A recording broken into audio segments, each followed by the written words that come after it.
Hello, you are watching The Gripe TV. I am your host, JP Forte. Now, I know there are those of you wondering why I'm not at the rally today.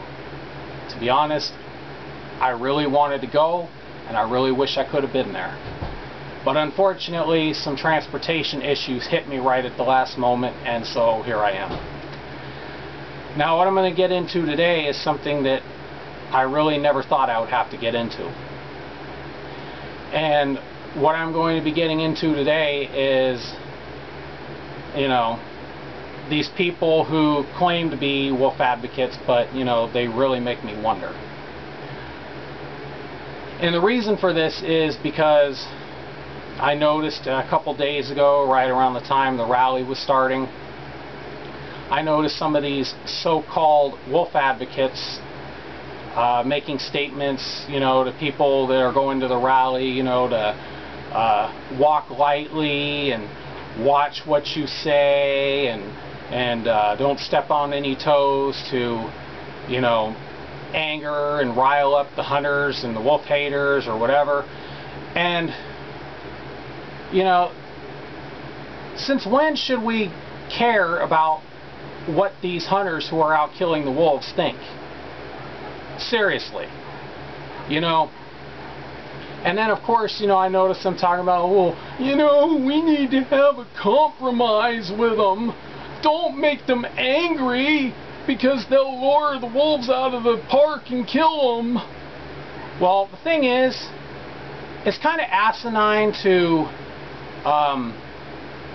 make claims like that, especially because the hunters have already been doing that.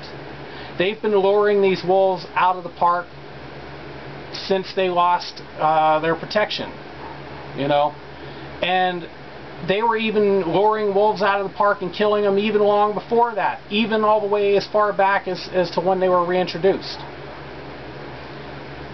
So to say that this rally is going to rile hunters up to where they're going to lure the wolves out of the park and shoot them, it's asinine due to the fact that they've already been doing that. And part of what this rally is about is putting a stop to stuff like that, as well as getting these wolves back the protection that never should have been taken away from them. And to these wolf advocates that want to sit and compromise with the wolf killers and the people that are carrying out, all of this extermination of these animals, I don't get it. I really don't, as far as this whole compromise thing, because it is obviously clear that all of you have forgotten exactly how these wolves lost their protection under the ESA to begin with. And the way it was done was very crooked. It was very corrupt. Not only that, the way it was done also violates our rights as citizens, because it also blocks us from being able to challenge this decision in the courts. Or at least that's what it says in the thing. But for a law to state that the public cannot challenge it judicially is a violation of constitutional rights of citizens. Have any of you forgotten about that? Does any of that matter to you at all?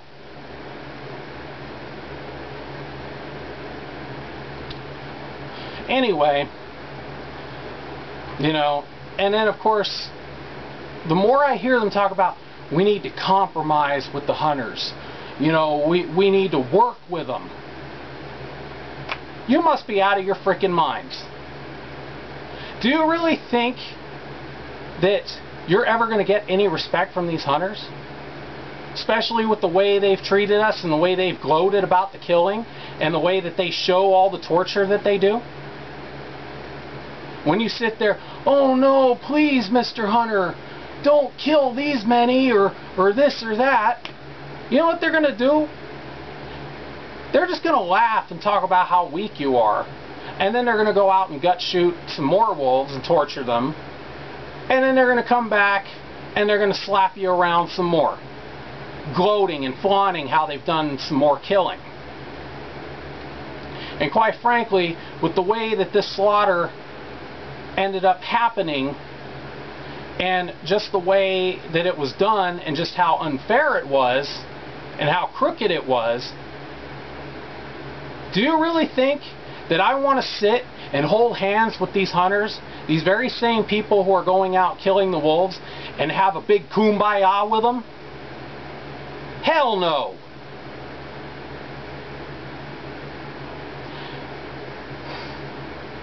Oh, it kills me that we got people like this claiming to be wolf advocates. And then they attack us, accusing us of being radicals because we want something to be stopped that never should have been started in the first place, but we're the radicals. Or we're just as bad as the hunters. We're not the ones that are out, compromising these animals away. We're not the ones that are out there basically openly condoning what these hunters are doing, if not supporting it. It's obvious that these so-called wolf advocates must like being beaten down. Either that or they're really not real wolf advocates.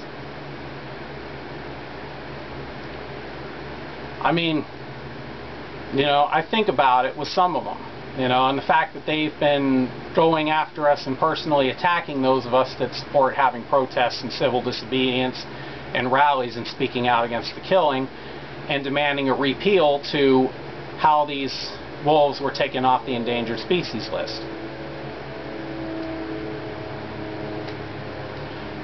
Basically, what I've been thinking now is that it is people like some of these, what I call studio wolf advocacy groups there, that are around, that basically what they do is, it's like they literally self-appoint themselves as our leaders in this whole advocacy thing, and then make it like they speak for all of us, which they really don't. And then what they do is they just basically keep, trying to compromise, but with the hunters there is no compromise. A compromise with these hunters means they get their way 100% of the time, 100% always. But, these so-called wolf advocates out there, and these so-called wolf advocacy groups, which I'm not even going to say who they are either, basically, it seems what they, that they're just compromising all of the wolves except for the ones that reside in Yellowstone.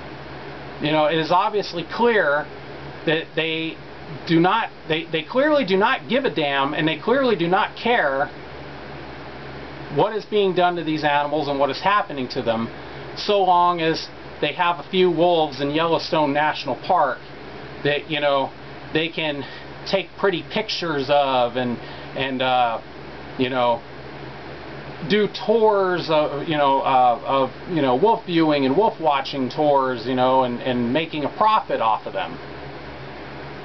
But the rest of the wolves outside the park clearly don't matter to them, And what's really sad is that, these handful of wolves, if all the wolves surrounding the park that are not within the boundaries of the park get killed off, that leaves a pocketed, isolated population of wolves within the boundaries of the park. And these wolves will eventually die off too, due to the fact that there will not be any genetic diversity. I swear, I just cannot believe the ignorance and hypocrisy of people. And I'm done for today.